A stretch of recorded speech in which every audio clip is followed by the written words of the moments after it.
Quand tes enfants te sollicitent trop, qu'est-ce qui se passe au bout d'un moment? Eh bien, ça va faire comme une cocotte minute, ça va monter, la pression va monter, monter et... Si tu fais pas attention, il n'y aura pas de décompression et ça va exploser. Et même quand tu es dans les meilleures dispositions, il y a un moment, quand tes enfants te sollicitent trop ou quand tu es fatigué ou que tu as des trucs à faire et que tu n'arrives pas à les faire, eh bien c'est ainsi. On finit tous par exploser. On peut quasiment pas faire autrement. Et ça, je le sais parce que je le vis dans ma vie quand j'ai un truc de boulot à faire absolument, que j'ai un truc à terminer ou que j'ai besoin d'un moment pour faire quelque chose et que les enfants, à ce moment précisément, viennent me solliciter, viennent me parler, viennent me poser des questions, bref, viennent à moi et que je peux pas le finir, ça m'énerve. Alors que faire? S'énerver contre ses enfants? C'est pas la meilleure solution, même si parfois, soyons honnêtes, c'est inévitable. Alors comme ça arrive assez souvent, on va quand même pas s'énerver tout le temps sur nos enfants, ça risque de détériorer la relation que l'on construit avec eux. Par contre, tu peux travailler sur ces 3 astuces-là, celles que je vais te confier. Ce sont des astuces que j'utilise vraiment dans mon quotidien, de mère au foyer, entrepreneuse, de 3 enfants en instruction en famille. Donc les multiplications d'occasions de s'énerver sont vraiment nombreuses. Donc comment je fais pour pouvoir garder mon calme, pas en toutes circonstances, mais en tout cas dans la grande majorité des cas, pour pouvoir ne pas m'énerver contre mes enfants, retrouver le calme et la paix intérieure, c'est ce que je t'explique dans cette vidéo.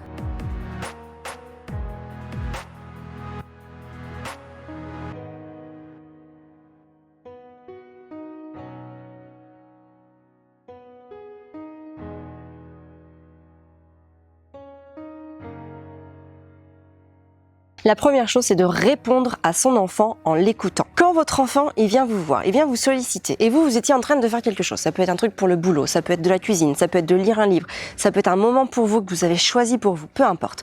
Vous avez un de vos enfants qui vient vous voir. Répondez-lui avec attention à ses besoins. Pourquoi? Parce que plus vous allez lui donner une fausse intention, la fausse intention, c'est les oui, attends, je t'écoute. Ouais, vas-y, dis-moi. Enfin, toutes ces choses-là, toutes ces fausses intentions qu'on lui accorde et en fait qu'on lui accorde pas en réalité, eh bien lui, il va s'en rendre compte. Et qu'est-ce qui va se passer? Eh bien, il va revenir à la charge. Et encore, et encore, et encore, jusqu'à ce que vous lui ayez donné ce dont il avait besoin. Donc, sur l'instant T, vous allez peut-être avoir l'impression de perdre 5 minutes, peut-être même 10 minutes, mais finalement, vous allez en gagner beaucoup. Parce qu'une fois que vous lui aurez donné ce dont il a besoin, il va avoir son réservoir affectif qui va se remplir, s'il y a quelque chose qui va se passer en lui, il va pouvoir passer à autre chose. Auquel cas, il va sans cesse revenir, et là, c'est à ce moment-là que ça va vous énerver. Et c'est à ce moment-là que vous perdez du temps. Pourquoi? Parce qu'au lieu de lui avoir offert 5-10 minutes d'attention vraiment avec empathie sur ses besoins, eh ben vous allez vous énerver, ça va vous faire perdre encore plus de temps et peut-être même que vous n'aurez plus envie, vous ne pourrez plus, vous serez plus dans les dispositions pour faire ce que vous aviez prévu de faire. Et il faut vraiment avoir conscience que de toute façon, dans ce jeu-là, si on peut appeler ça comme ça,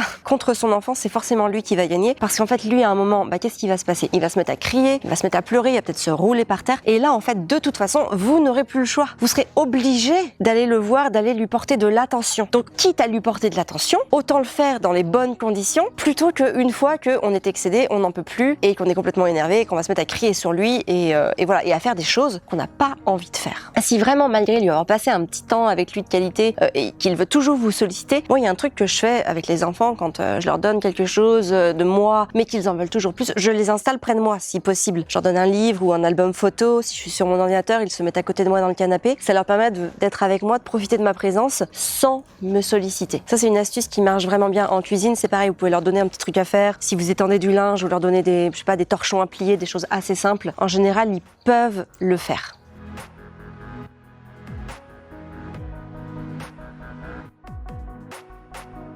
La deuxième chose, c'est prenez le temps dont vous avez besoin. C'est-à-dire que s'il y a vraiment quelque chose qui est important que vous fassiez ou qu'il est important pour vous de le faire, prenez ce temps sans vos enfants. Organisez-vous pour qu'ils ne soient pas là. Ça peut être des babysitters à domicile, ça peut être pendant les activités extrascolaires, ça peut être sur du temps où ils sont chez vos parents ou chez vos beaux-parents. Et bien sûr, ça peut être du temps où ils sont avec votre conjoint. Donc tous ces moments-là, vous pouvez vraiment vous organiser pour avoir du temps pour vous. Moi, c'est quelque chose que je fais beaucoup. Donc on a des babysitters, les enfants vont à des ateliers Montessori, il y a des activités extrascolaires, il y a nos parents qui sont là, et Fabien, bien évidemment, qui est là aussi à disposition à la maison. Donc c'est vraiment du temps qui me permet de m'investir m'investir dans une tâche, de m'investir. C'est souvent pour le boulot que je le fais. Parce que le temps pour moi, du coup, je me suis organisée autrement à travers des Miracle Morning et des Miracle Evening. Je vous parlerai de tout ça dans d'autres vidéos. Mais voilà, essayez vraiment de vous organiser pour faire les choses dont vous avez besoin, les choses qui vont vous prendre le plus de temps où vous ne pouvez pas être coupé par vos enfants. Et ça, c'est très très important. Là, pendant le confinement, par exemple, on l'a vu, il n'y avait plus rien.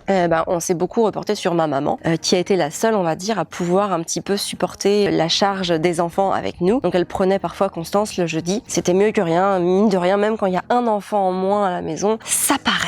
Et vraiment, quand vous allez avoir fait ce que vous aviez besoin de faire sans que vos enfants soient là, vous allez vous sentir beaucoup mieux. Il y aura un calme et un apaisement qui va se créer, un espace, et vous allez être beaucoup plus sereine pour pouvoir ensuite passer du temps avec vos enfants. Faut savoir que nous, en fait, on a des babysitters qui peuvent venir à la maison, même si on est à la maison. C'est vraiment quelque chose qui peut se faire. Il y a plein de services. Nous, on passe par des organismes, et c'est vraiment très pratique quand on manque de relais autour de soi, de faire appel à une babysitter pendant 2 heures à la maison. Et toi, ça va te laisser 2 heures pour bosser ou faire ce que tu as besoin, une course ou ce que tu veux. Et pendant ce temps-là, en fait, tes enfants sont à la maison avec une babysitter. Ça, c'est vraiment des solutions très très pratiques pour faire ce dont on a besoin avec le calme et la concentration qu'on a besoin pour le faire.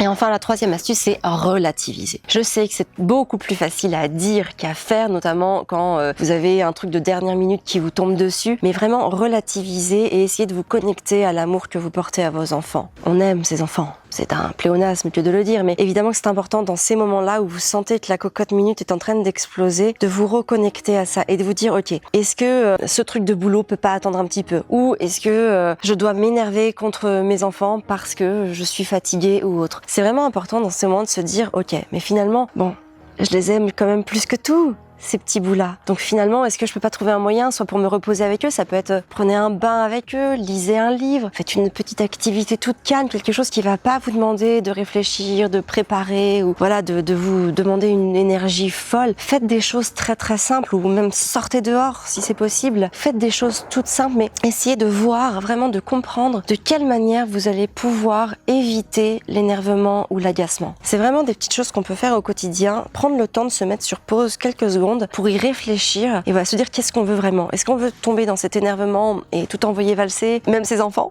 ou est-ce qu'on est ok pour prendre ces 2 secondes qui vont nous permettre de faire le point sur soi-même et de se dire ok, qu'est-ce que je veux vraiment? Tout faire valdinguer ou passer quand même un petit moment sympa avec mes enfants et prendre soin de moi par la même occasion, parce que moins on s'énerve, plus on prend soin de soi. Voilà, essayez de réfléchir à tout ça, essayez de voir les pistes que vous pouvez mettre en place dans vos quotidiens et vraiment ça va vous changer la vie. En tout cas la façon dont vous allez pouvoir vivre un quotidien plus serein, plus épanoui et plus ancré dans votre bien-être. Et vos enfants aussi d'ailleurs en seront forcément contents. Et plus les enfants sont bien, plus on leur donne ce qu'ils veulent et plus en fait ils s'habituent aussi à cette constance et à cette consistance qu'ils sont à même de recevoir. Donc au fil du temps, je dis pas en un jour ni en 2, mais au bout de quelques semaines, au bout de quelques mois, quand on garde cette constance et cette consistance, les enfants aussi s'habituent à ça, on s'habitue à ça et ça change vraiment les choses sur le long terme. Si vous avez aussi besoin de plus de ressources pour faire rentrer le calme à l'intérieur de vous, pour vivre en paix avec vous-même cette fois-ci, pour ne pas vous énerver contre vous-même, je vous laisse le lien en description. C'est un guide que j'ai écrit sur les 4 concepts pour vivre dans la paix intérieure. Donc ça peut vraiment vous aider aussi. Voilà, en tout cas, n'hésitez pas à liker, vous abonner, mettre un petit commentaire. Moi, je vous souhaite une très très belle journée. Prenez soin de vous et de vos enfants.